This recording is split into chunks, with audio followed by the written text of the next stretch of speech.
Y a continuación, ya en la recta final de esa jornada, de este día, tenemos la última conferencia, Asociación de Trauma y Consumo de Sustancias, está a cargo del doctor Sergio Iván Campos. Como una breve reseña, es médico cirujano partero por la Universidad de Guadalajara, diplomado en Medicina y Cuidados Paliativos por la Universidad de Guadalajara, con sede en el Hospital Civil Juan I. Menchaca, especialidad en Psiquiatría por la Universidad Autónoma de Guadalajara, con sede en el Hospital San Juan de Dios, maestría en Prevención y Tratamiento de las Adicciones. Es coordinador del Servicio de Urgencias Psiquiátricas y adscrito a la Clínica de Adicciones del Hospital San Juan de Dios. Vicepresidente de la Asociación Psiquiátrica Mexicana, Región Occidente, bienio 2023-2025.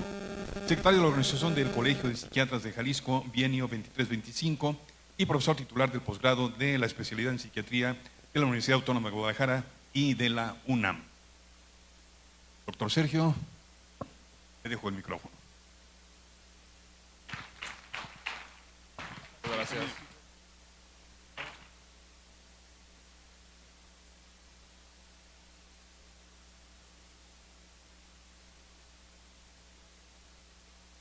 Buenas tardes.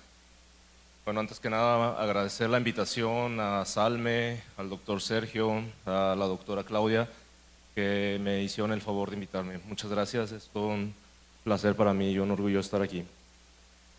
Bueno, como ya les comentaron anteriormente, soy psiquiatra, me dedico más al tema de las adicciones y vamos a hablar un poquito de esto.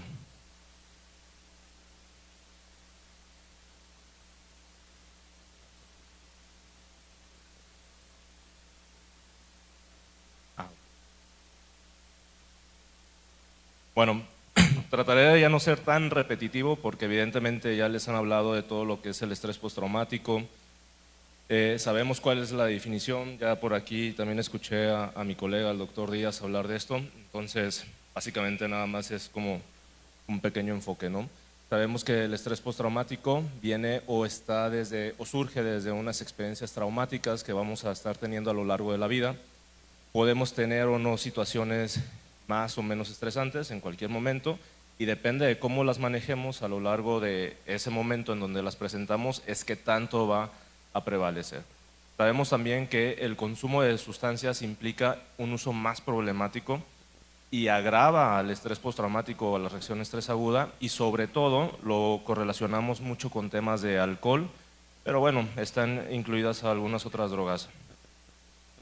La relación entre ambos es muy alta, la comorbilidad es muy alta también y tiene una complejidad clínica que nos va a poner en reto constantemente.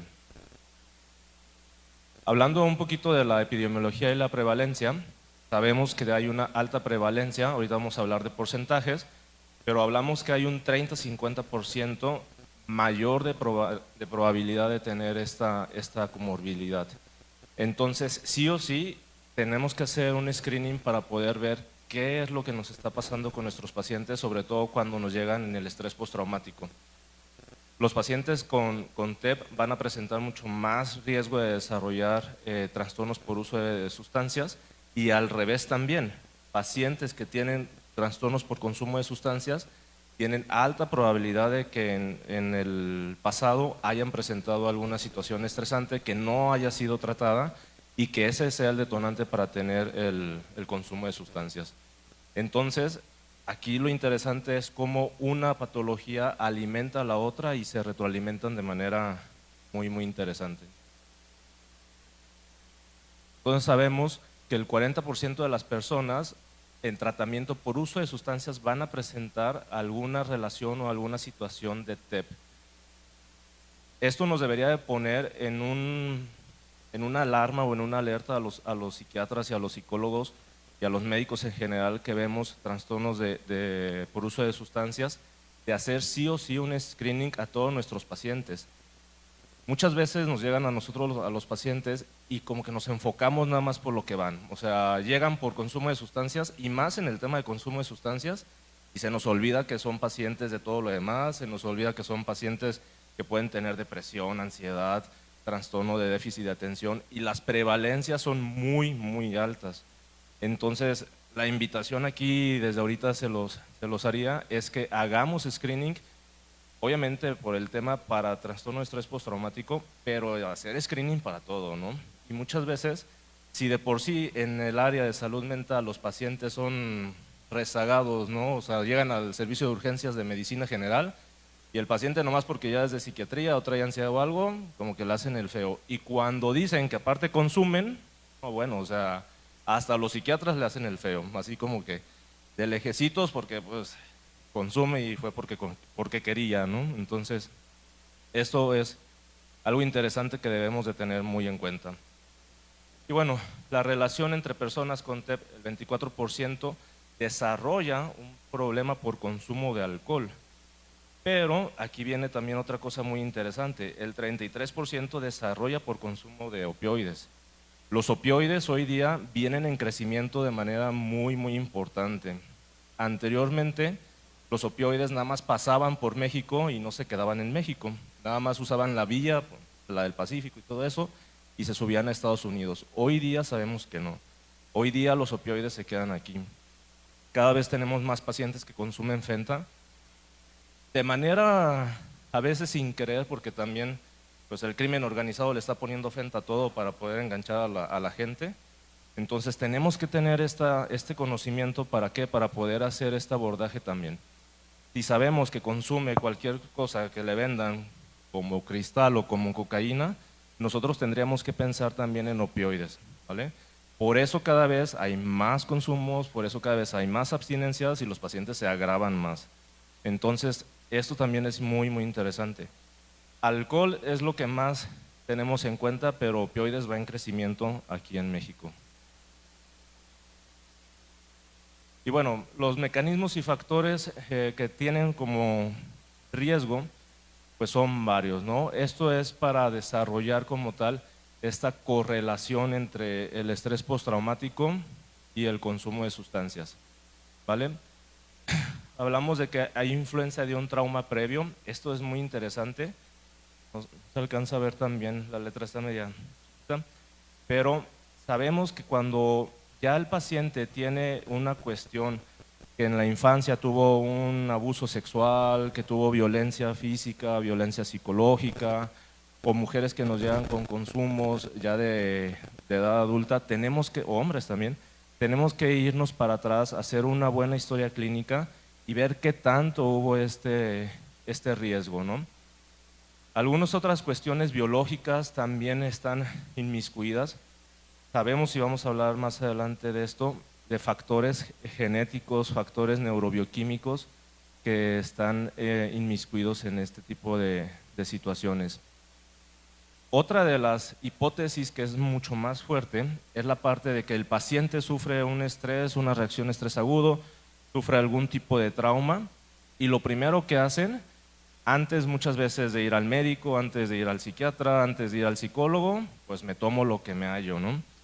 Entonces, esa es otra de las situaciones que tenemos que tener ahí con mucho cuidado. Ahorita escuchaba la plática del doctor Gerardo y decía, pues hay que dar lo que exista y lo que tenemos y si lo tenemos. Sí y no. Sí, por la urgencia y la situación, pero también si damos nada más así porque sí y sin más, sin preguntar a algún psiquiatra o no darle ese seguimiento, aquí va a haber un factor de riesgo muy grande. Entonces, sí hay que darlo, pero hay que derivarlo, ¿sí? Sobre todo si somos de primer nivel, ok, está bien, si nada más tenemos clona, pues hay que darle clona a lo mejor, pero no se les olvide derivarlo a tercer nivel, porque si no, va a haber problemas con el clonazepam, y esto lo vemos todos los días, ¿vale? Entonces, en ese tema estoy un poquito entre que sí y que no. Y otra de las cuestiones también muy importantes, pues es la intolerancia o la desregulación emocional. Obviamente es de lo que más sufren los pacientes con estrés postraumático, con reacción a estrés agudo, y muchas veces también nos ponemos ahora del lado de los psiquiatras y nada más nos lo queremos quedar nosotros, ¿no? Nada más le queremos dar el tratamiento nosotros, vienen con nosotros, lo citamos y el paciente a veces se rehúsa, a veces no lo queremos mandar.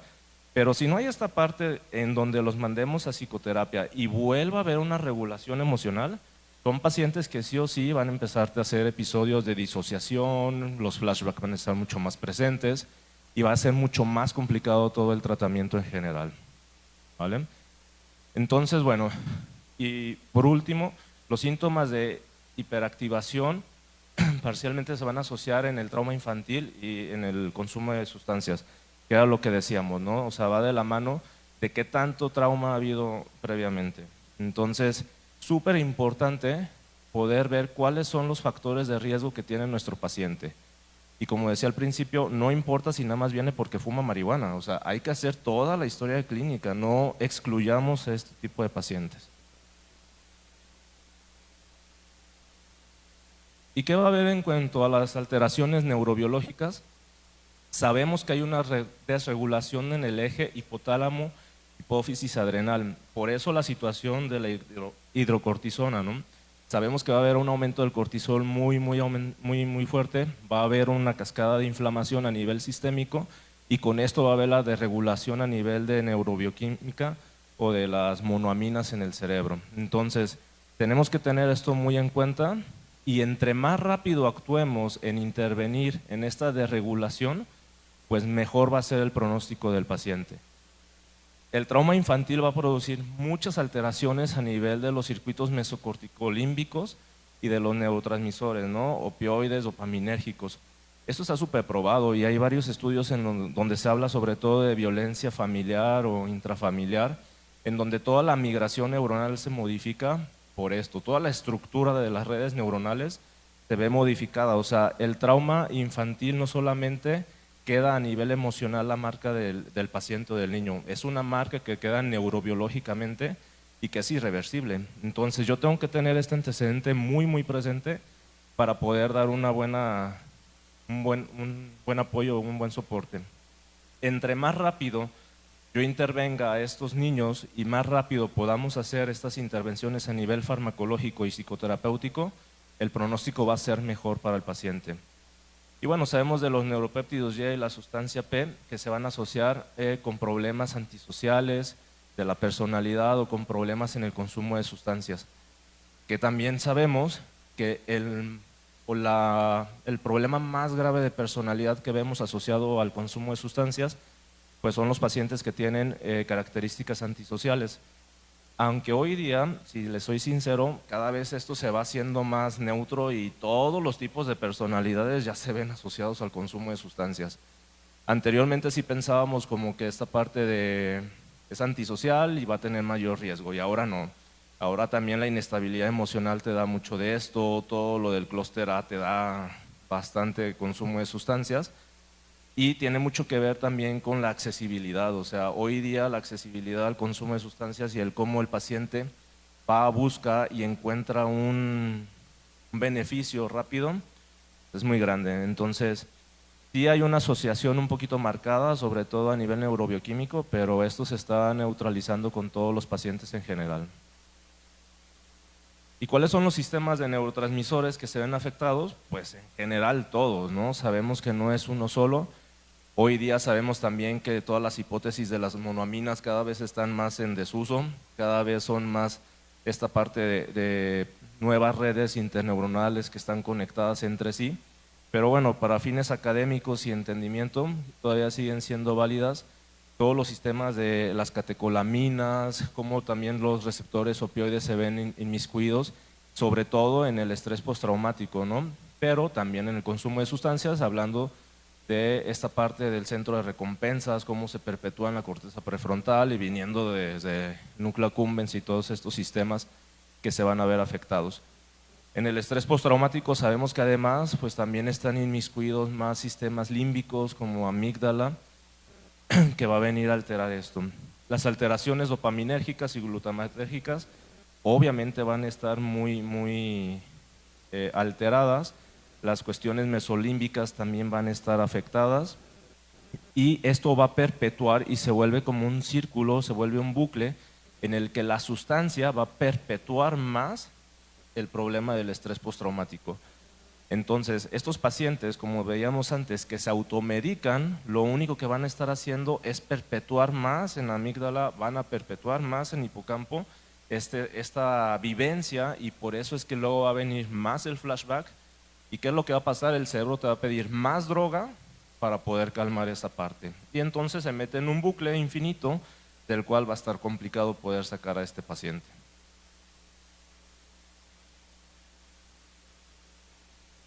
Y que los tipos de traumas que tenemos que se relacionan a las sustancias en específico, pues son varios, ¿no? El trauma sexual es el que más se asocia con todas las sustancias. Es uno de los más comunes junto con la parte de la violencia psicológica y familiar, pero el trauma sexual es el primero o es el que más se relaciona con comorbilidades en la cuestión de consumo de sustancias. Entonces, sí o sí, al paciente que sufre un trauma sexual tenemos que darle, aparte de toda la contención, aparte de todo el tratamiento que obviamente van a ver ya más de manera específica para trauma, tenemos que darle todo el abordaje, la psicoeducación y demás para evitar que vaya a tener o desarrollar un problema por consumo de sustancias. Esto quiere decir que si vemos al paciente, era una chica que nunca había tenido problemas de consumo de sustancias y sufre un trauma sexual, pues es una chica que aparte de darle todo el seguimiento, aparte de darle toda esta situación de la depresión, de la ansiedad y demás, ahora tenemos que pensar también en consumo de sustancias y evitar que consuma. Los traumas interpersonales, sobre todo los infantiles, van a mostrar más problemas a consumo de sustancias y a menor edad. Recordando que entre más chico el paciente empieza a consumir sustancias, el cerebro va a sufrir muchísimo más, ¿no? Hay estudios donde se evidencia que antes de los 15 años los daños son irreversibles, van a provocar deterioro neurocognitivo y aumenta más del 100% la probabilidad de sufrir alguna otra comorbilidad en la cuestión de salud mental.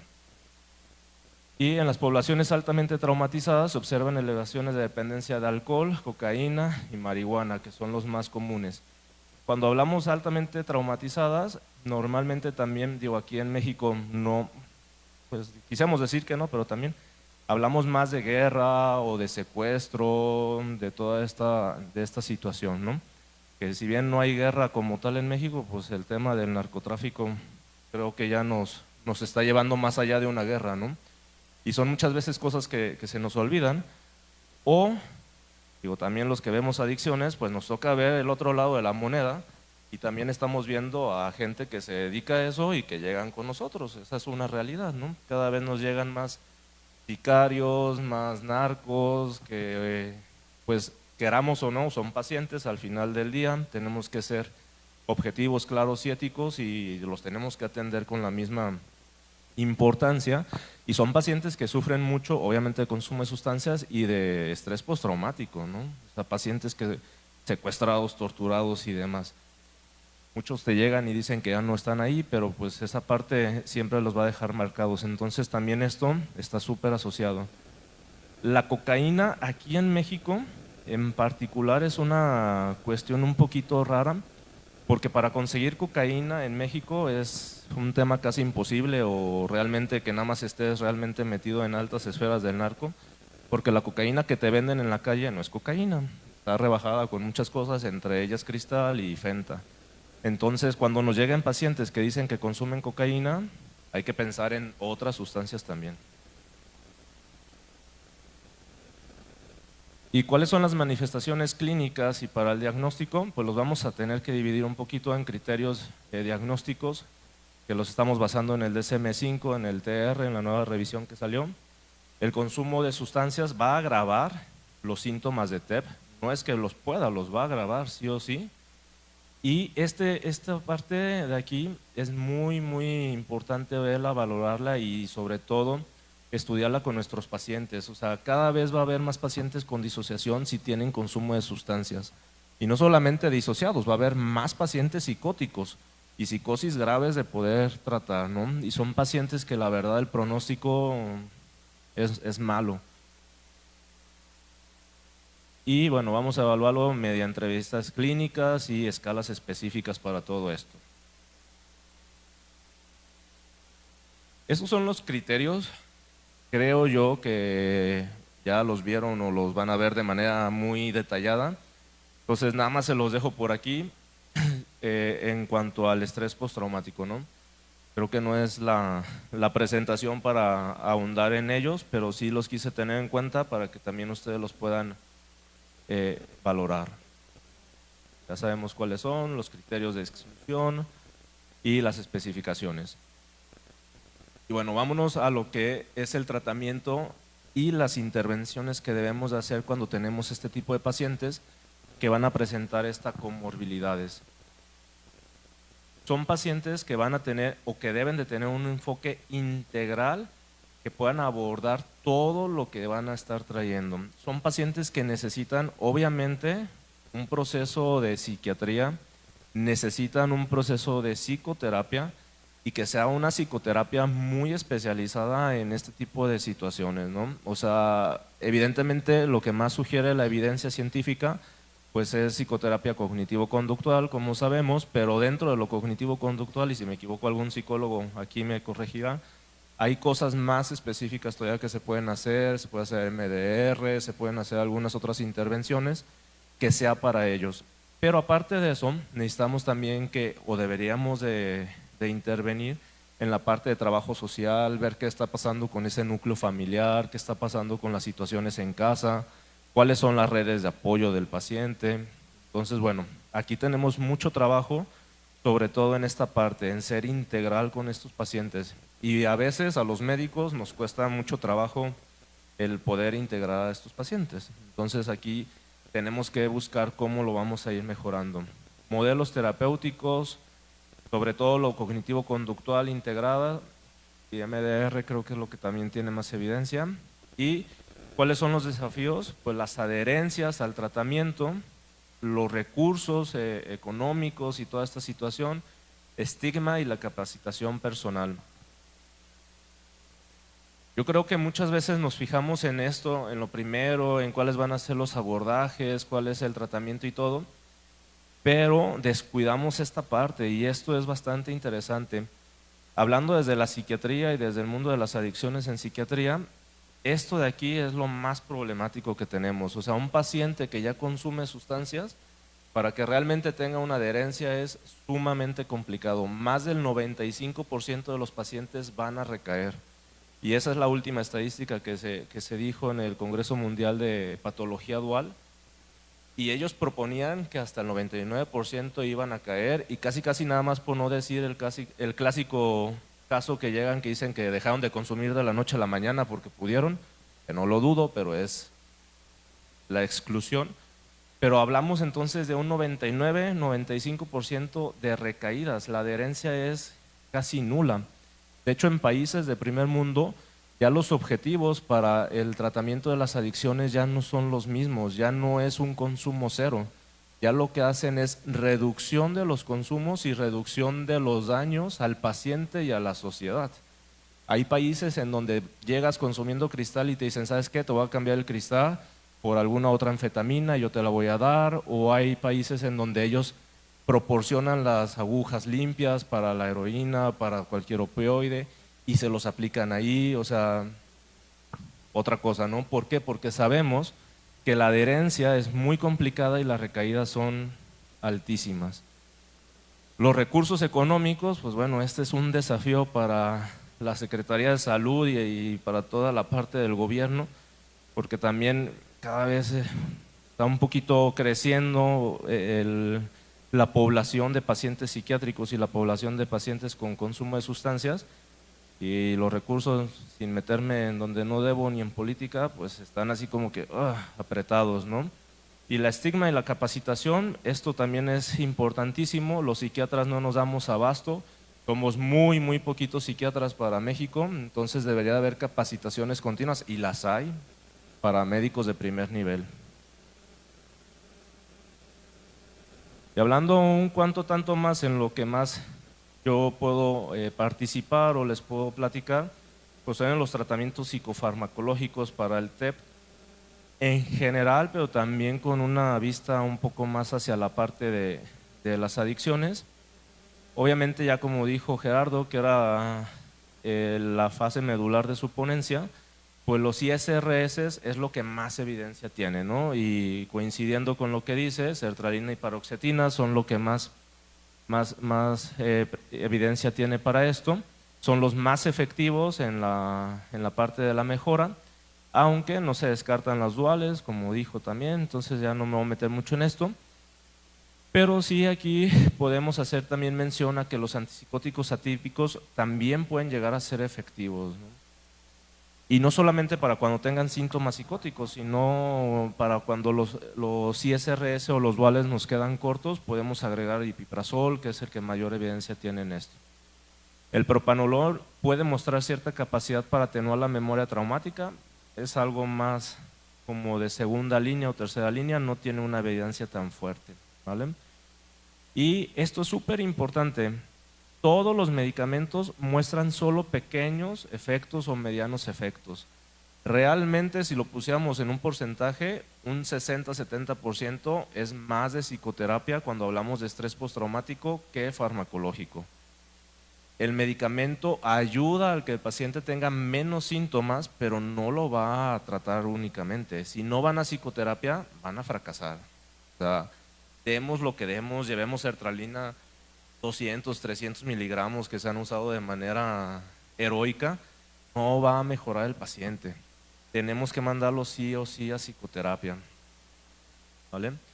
Los ISRS no son solo moderados, o sea, realmente no tienen mayor eficiencia en personal militar y en cualquier otro tipo de cosas, ¿no? Y bueno, como ya decían también, pues hay medicamentos para las pesadillas traumáticas o para los flashbacks, agregando la clonidina, que fue la que Gerardo no decía también tiene una buena evidencia. Aquí también lo interesante es que la clonidina la podemos usar bastante para problemas de consumo de sustancias, sobre todo cuando tenemos síndromes de abstinencia, síntomas adrenérgicos, pues es un buen recurso. Lo malo es que casi no hay clonidina en México, la tienes que conseguir casi rezándole a no sé quién y hipotensa mucho, entonces también hay que usarla con mucho cuidado.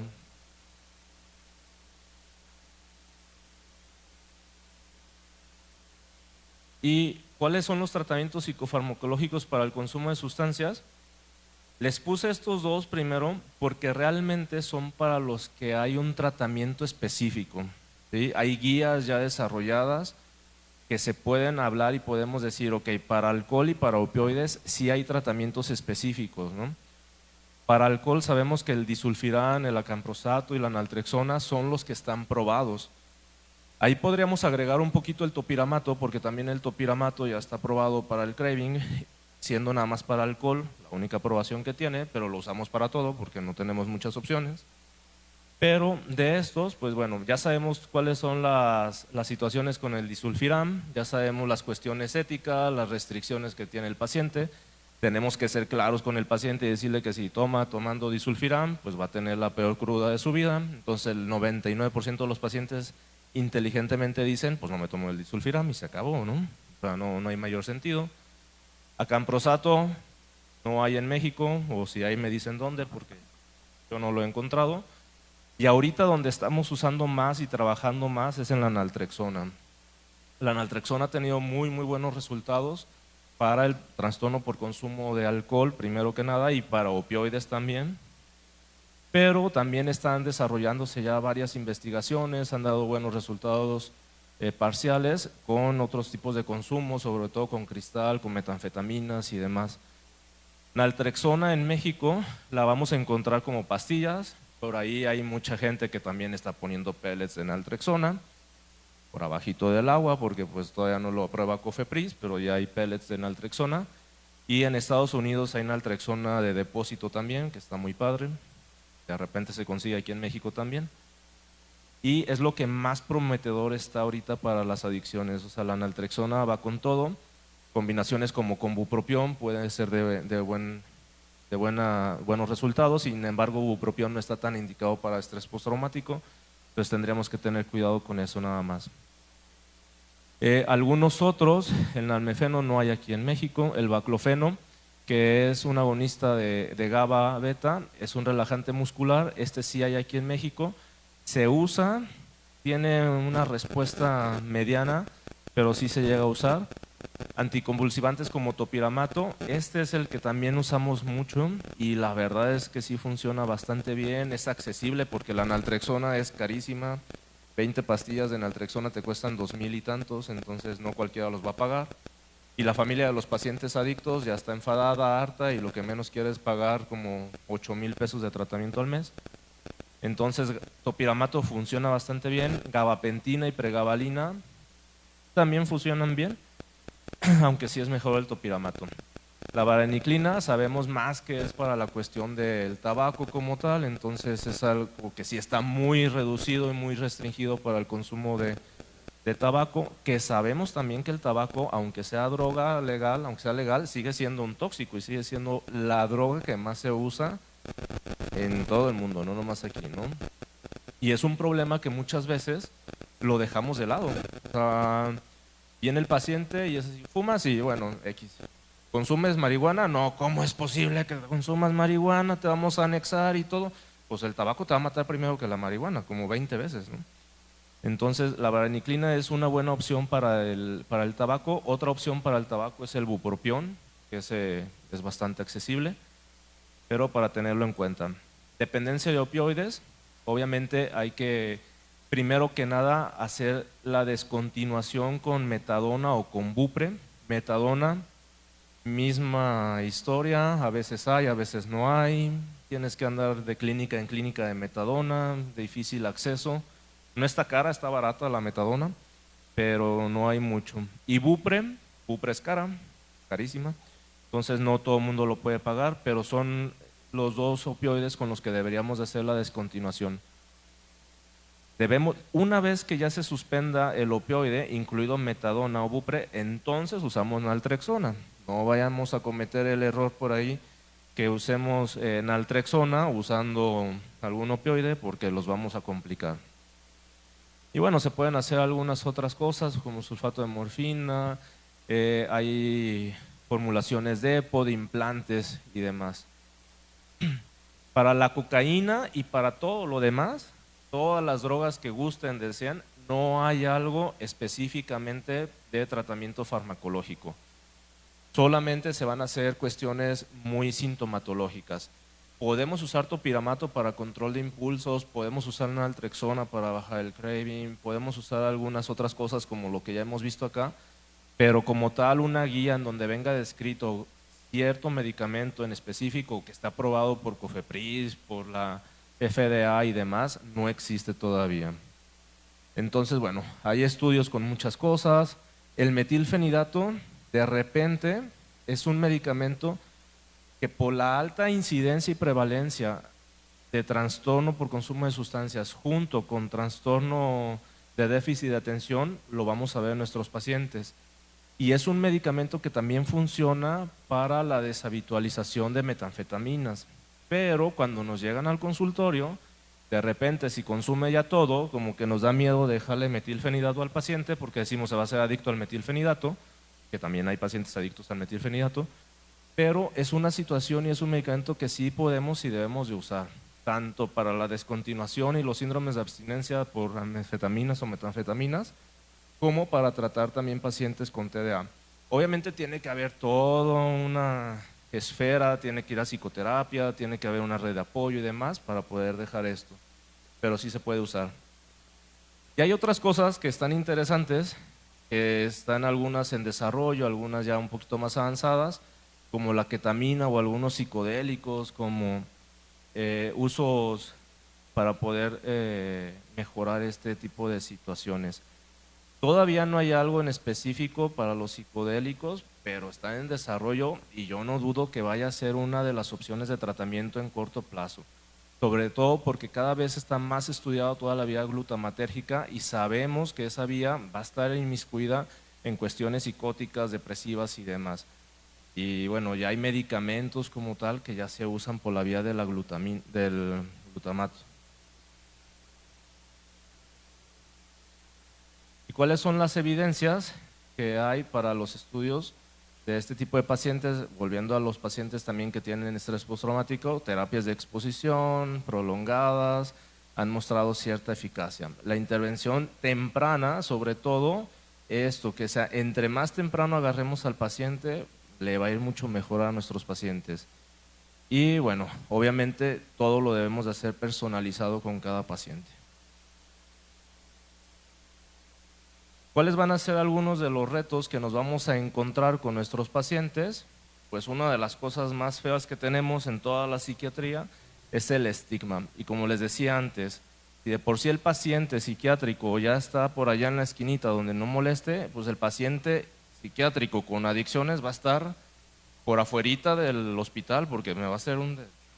Entonces, tenemos que ser empáticos con estos pacientes, y si a esto le sumas que sufrió un trauma complejo y que ya trae problemas y que consume y que nadie le hace caso y que la familia ya está harta de él, pues ¿en dónde va a acabar nuestro paciente?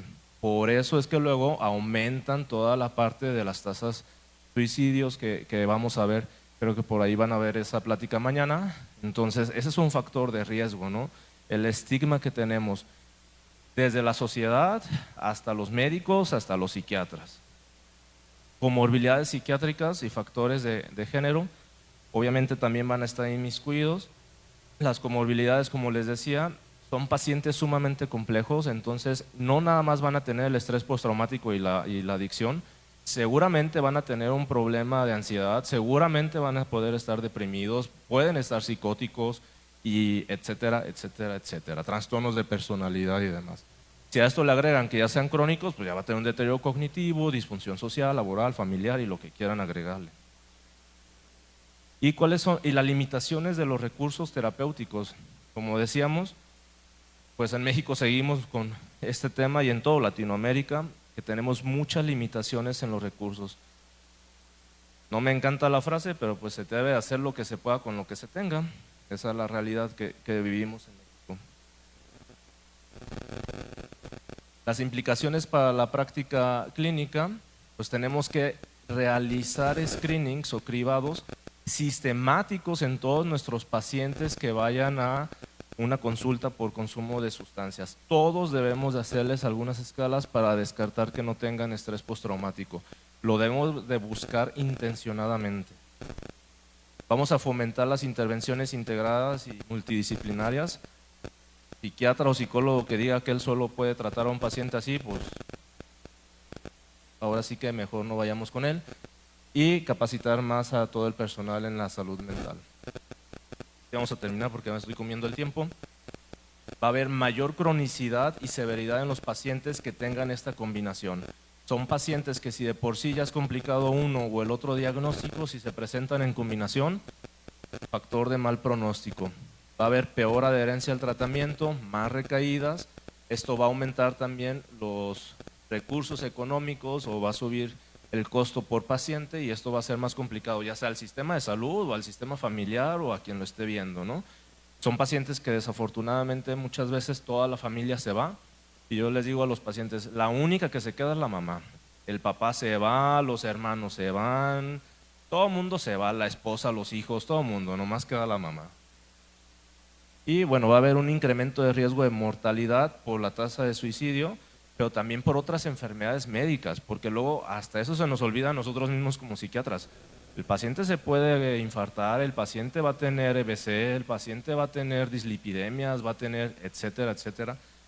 En parte porque está excluido en esa esquinita que nadie le hace caso, en parte porque consume y en parte por los medicamentos. No podemos perder de vista que obviamente tenemos que tener controles para poder estar con un paciente sano. Y por último, bueno, las conclusiones, pues la comorbilidad entre TEP y consumo de sustancia es un reto clínico, como ya se los vengo diciendo todo este tiempo. El pronóstico no va a ser tan favorable. Esto es lo que más quiero que se lleven, debe de ser un abordaje integral. Quien no veamos de manera integral a un paciente de esto, pues mejor que ya no vea pacientes. Y se requiere obviamente de más investigaciones. Estamos en pañales todavía en la psiquiatría, estamos mega en pañales en adicciones, entonces se requiere mucho más hacer este tipo de situaciones. Digo, me da mucho gusto que haya estas áreas, este tipo de jornadas en donde se hable de estrés postraumático y que se le dé también oportunidad al mundo de las adicciones, porque es algo que de repente está medio olvidado. Esperamos también que los recursos a nivel federal, estatales y demás sigan en crecimiento para el estudio y la investigación de las adicciones, porque es un área que está ciertamente por ahí medio descuidada. y creo que tenemos muchas oportunidades de poder seguir ayudando a nuestros pacientes. Muchas gracias.